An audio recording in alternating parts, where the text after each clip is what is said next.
할렐루야. 오늘도 새날을 주신 하나님을 찬양합니다. 오늘도 말씀을 나누는 이 시간 성령님 교회에서 우리와 함께 해주셔서 이 말씀이 밝히 이해되고 깨달아지고 믿어지는 역사가 있기를 주님의 이름으로 축복합니다. 자, 오늘은 에스겔 7장이고요. 1절에서 9절까지 말씀을 봉독해 드리겠습니다. 하나님의 말씀을 경청하시기 바랍니다. 또 여호와의 말씀이 내게 임하여 이르시되 너 인자야 주 여호와께서 이스라엘 땅에 관하여 이같이 말씀하셨느니라. 끝났도다. 이 땅 사방의 일이 끝났도다. 이제는 내게 끝이 이르렀나니 내가 내 진노를 내게 나타내어 내 행위를 심판하고 내 모든 가증한 일을 보응하리라. 내가 너를 불쌍히 여기지 아니하며 긍휼히 여기지도 아니하고 내 행위대로 너를 벌하며 내 가증한 일이 너희 중에 나타나게 하리니 내가 여호와인 줄을 너희가 알리라. 주 여호와께서 이같이 이르시되 재앙이로다. 비상한 재앙이로다. 볼지어다. 그것이 왔도다. 끝이 왔도다. 끝이 왔도다. 끝이 너에게 왔도다. 볼지어다. 그것이 왔도다. 이 땅 주민아 정한 재앙이 내게 임하도다. 때가 이르렀고 날이 가까웠으니 요란한 날이요 산에서 즐거이 부르는 날이 아니로다.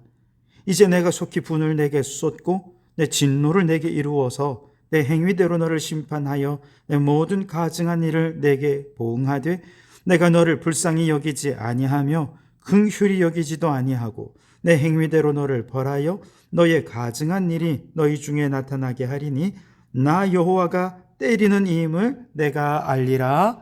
아멘. 자, 오늘도 이 말씀을 통해 우리에게 주시는 하나님의 음성을 듣게 되기를 바랍니다. 여러분, 거대한 댐이 무너지는 것은요, 작은 금을 무시할 때부터 시작이 됩니다. 작은 금을 통해 조금씩 새어나오던 물이 그 금이 더 벌어지고 틈이 벌어지기 시작하면서 한순간 댐이 무너지고 마는 것이죠. 에스겔 선지자보다 한 발 앞서 사역했던 예레미야 선지자는요, 이스라엘의 금이 조금씩 갈 때부터 나라의 패망을 예언해왔던 사람이었습니다.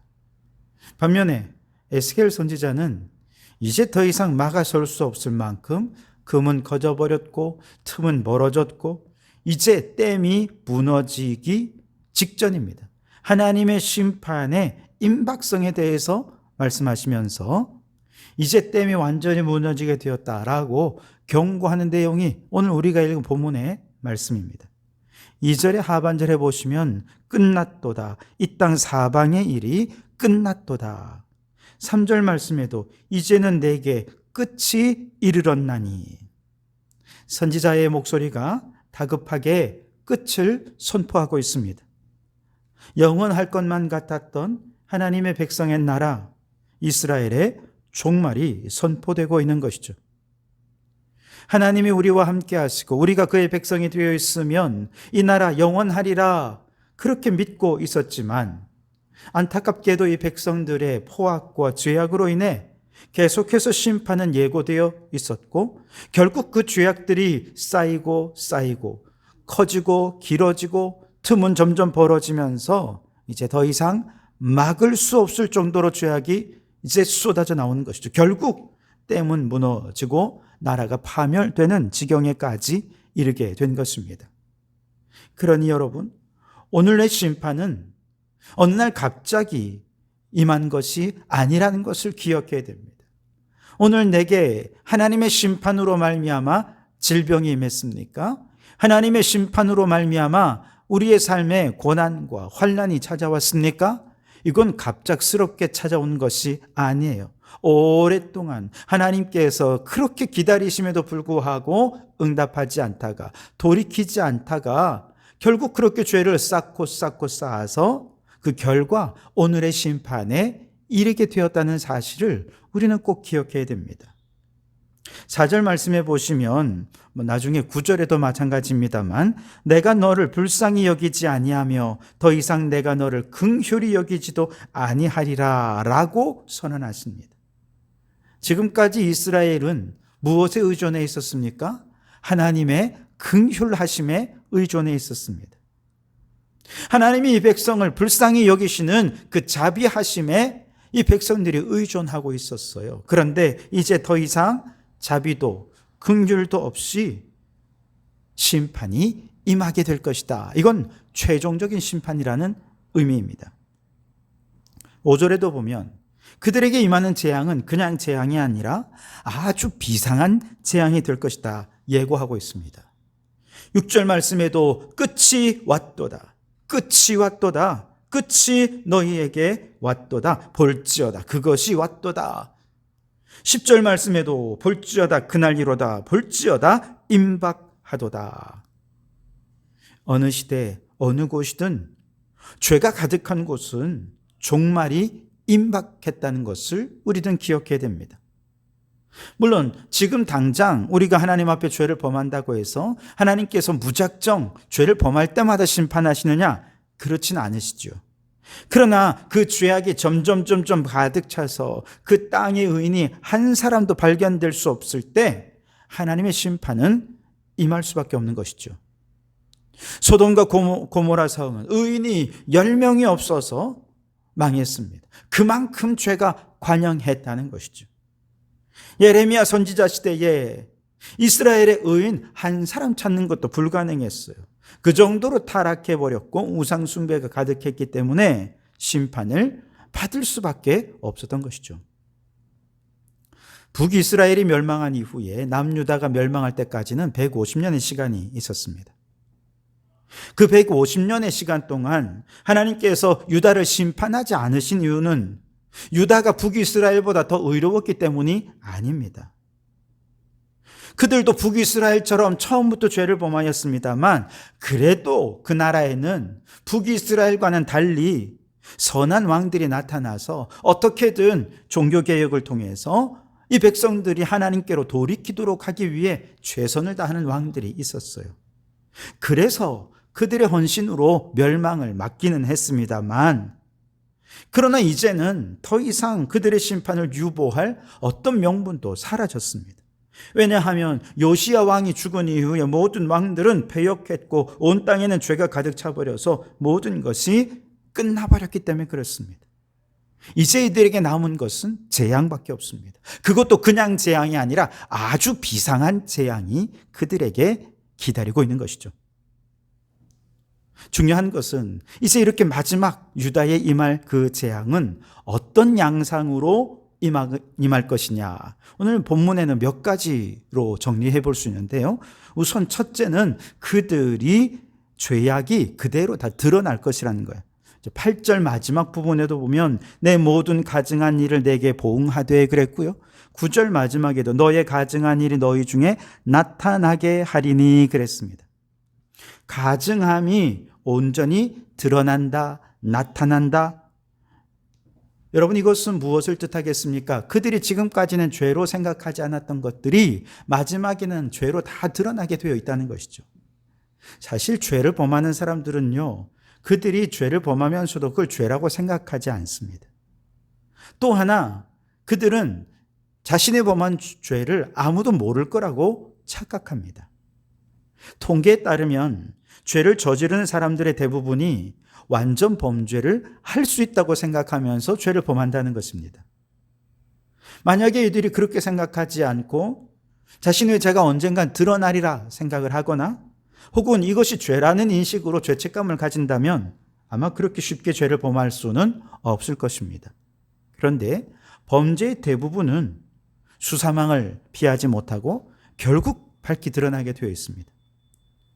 그러나 혹시나 용케 수사망을 잘 피하고 완전 범죄가 되고 영원히 미제 사건이 되었다 하더라도 하나님께서는 그 죄를 다 알고 계십니다. 하나님 앞에는 완전 범죄가 없어요. 하나님은 모든 숨은 죄악까지도 백주에 다 드러나게 하셔서 죄에 대한 대가를 치르게 하시기 때문에 그렇습니다. 그래서 우리 하나님은요, 이 세상 어떤 탁월한 탐정이나 수사관보다 더 탁월한 수사관이십니다. 그 어떤 사람도 그분의 수사망을 빠져나간 사람은 단 한 사람도 없습니다. 그러니 여러분, 우리의 죄를 가증한 일을 낱낱이 드러내실 그 하나님을 두려워하는 마음으로 오늘 속히 죄악에서 벗어나실 수 있길 바랍니다. 반드시 드러납니다.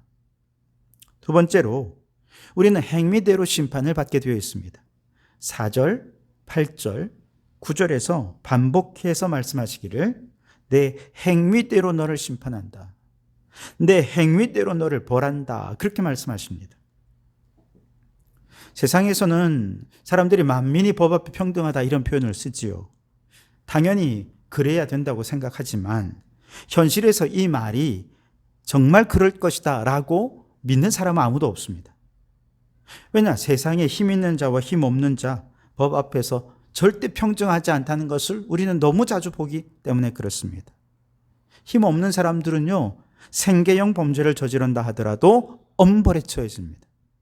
반면에 힘 있는 사람들은 그 엄청난 범죄로 인해서 수많은 피해자가 양산되었음에도 불구하고 처벌을 받지 않거나 처벌을 받더라도 그가 저지른 범죄에 비해서 너무나도 형편없는 가벼운 처벌로 그치는 것이 보통이죠.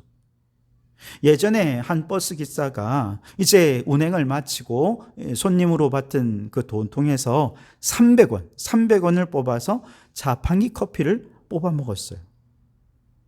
그 이후로 직장에서 해고되는 일이 일어났습니다.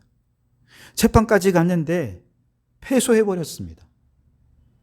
반면에 수십억, 수백억을 횡령하고 주가를 조작해서 수많은 사람들이 그로 인해 피해를 보았다 해도 이들은 요리조리 법망을 피해가며 죄값을 정말 치르지 않거나 가볍게 치르는 일들 얼마나 많습니까?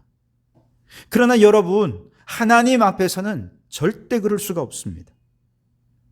하나님 앞에서 우리의 죄악은요, 행위대로 벌을 받게 됩니다.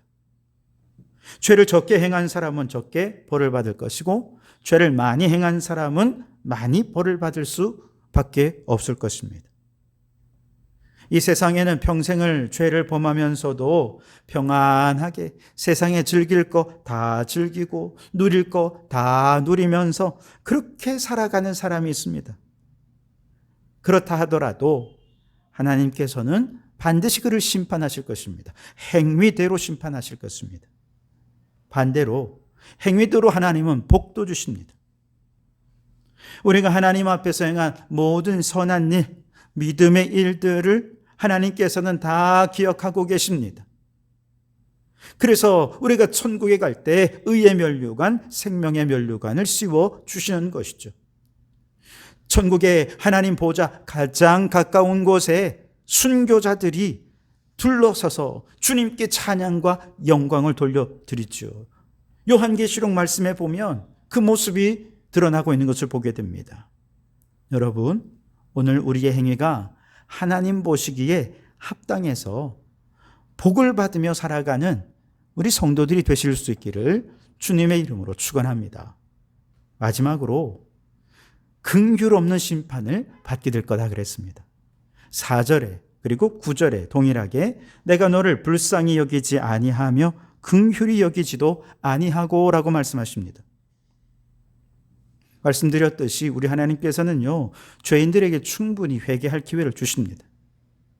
그건 죄인들을 향한 우리 하나님의 긍휼과 사랑의 표현이죠. 그럼에도 불구하고 죄악을 끝내 고집하고 회개하지 않는 사람들에게는 반드시 재앙이 임하게 되는 것입니다.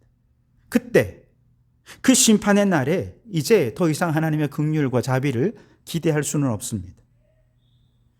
이제 더 이상 회개할 기회를 얻지 못하고 자신의 죄악에 따라 심판받는 일만 남아 있는 것입니다.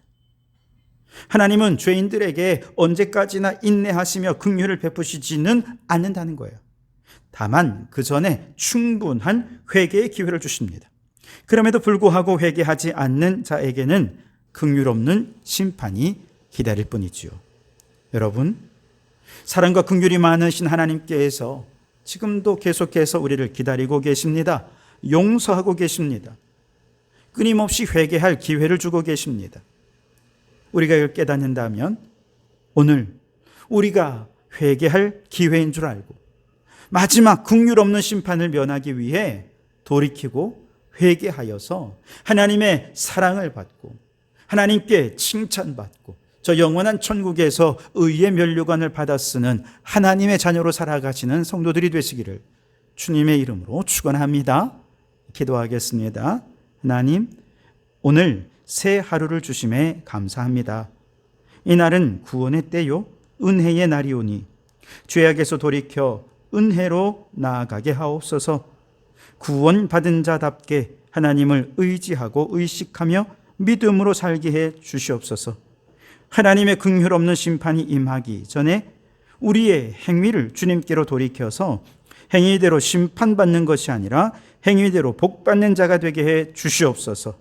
심판의 임박성을 긴급함을 느끼며 오늘 하루를 살면서 작은 틈도 마귀에게 내어주지 않게 해 주시옵소서. 예수님 이름으로 기도하옵나이다. 아멘.